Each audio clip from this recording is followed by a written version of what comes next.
Hello everyone, welcome back to my channel. In today's video, I will show you how to get a full combo on Vita Mahjong mobile app.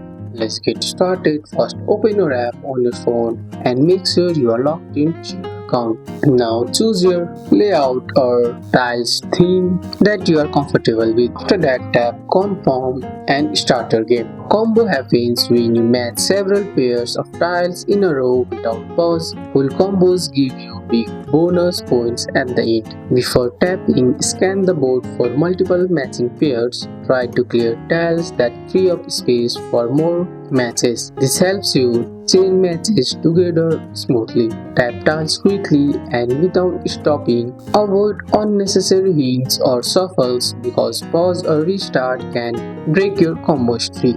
Keep the chain going until all tiles are cleared. The game will show a full combo bonus if you don't break your streak. This maximizes your score for that level. And that's it. Now you know how to get full combo on Vita Mahjong mobile app.